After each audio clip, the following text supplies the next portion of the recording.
Thank you very much, Mr. Speaker. I thank the gentleman for yielding. I thank him for his leadership in so many ways in this Congress. Mr. Nadler, thank you. Mr. Chairman, I commend Mr. Malinowski and Mr. Raskin for bringing this important resolution to the floor.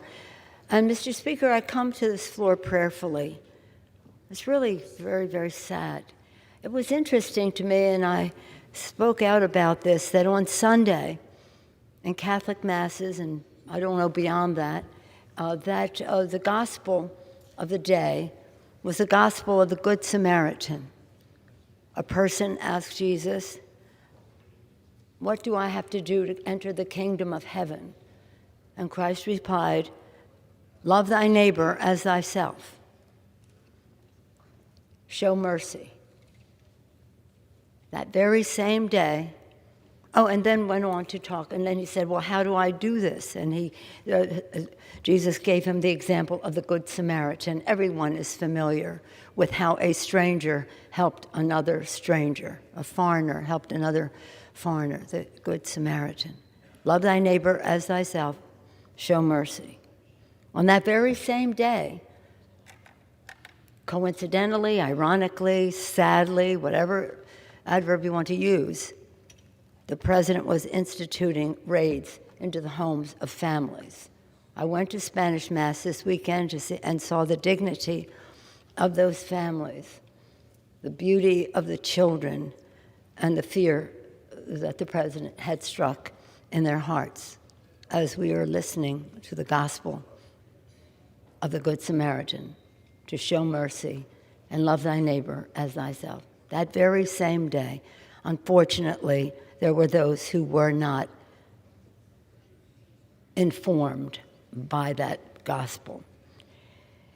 And so here we are later in that day. It was stunning to hear the words that were used, "Go home," to some of our colleagues.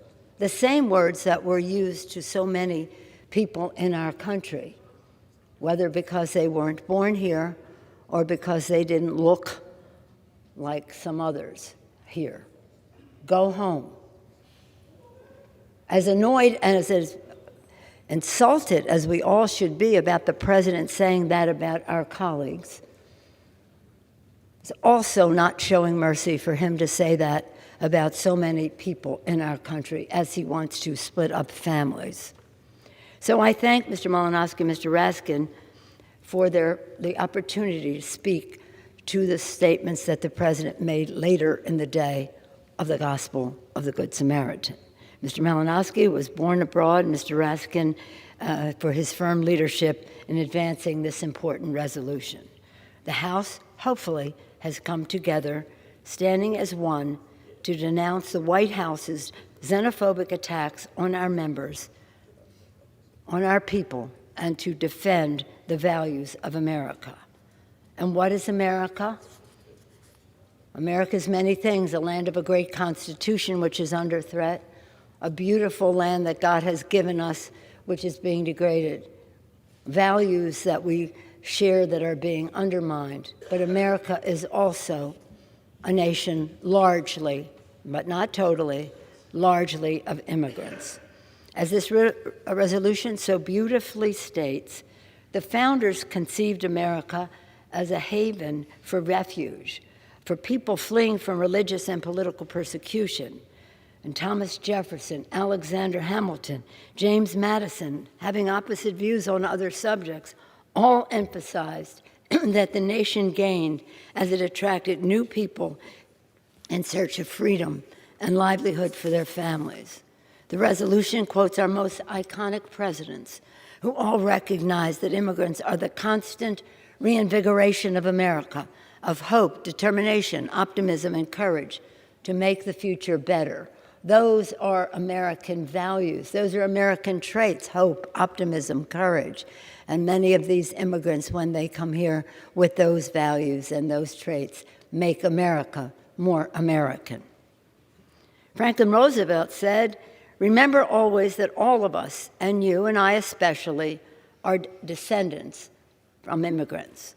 President John F. Kennedy, who wrote that the contribution of immigrants can be seen in every aspect of our national life. And President Ronald Reagan, how he said it so beautifully in his last speech as President of the United States, which is quoted in this resolution, who said, if we ever close the door to new Americans, our leadership in the world would soon be lost. Yet the President's comments about our colleagues this weekend showed that he does not share those American values. These comments from the White House are disgraceful and disgusting, and the comments are racist. How shameful to hear him continue to defend those offensive words, words that we have all heard him repeat not only about our members, but about countless others. Our caucus will continue to forcefully respond to those attacks on our members, which reflect a fundamental disrespect for the beautiful diversity of America. There is no place anywhere for the President's words, which are not only divisive, but dangerous, and have legitimized and increased fear and hatred of new Americans and people of color. It's so sad because you would think that there would be a given that we would universally in this body just say, of course, of course. And there's no excuse for any response to those words but a swift and strong, unified condemnation. Every single member of this institution, Democratic and Republican, should join us in condemning the President's racist tweets. To do anything less would be a shocking rejection of our values and a shameful abdication of our oath of office to protect the American people. I urge a unanimous vote and yield back the balance of my I was just going to give the General Speaker of the House if she would like to rephrase that comment. I have cleared my remarks with the parliamentarian before I read them.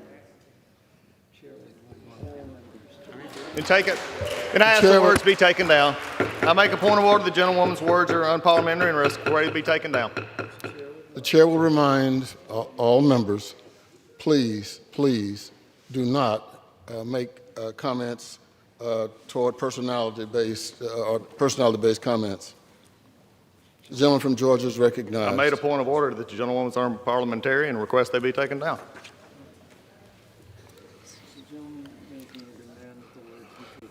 Is the gentleman making a demand that the words be taken down? Go ahead. I request that the gentlewoman's words are unparliamentary and request that they be taken down.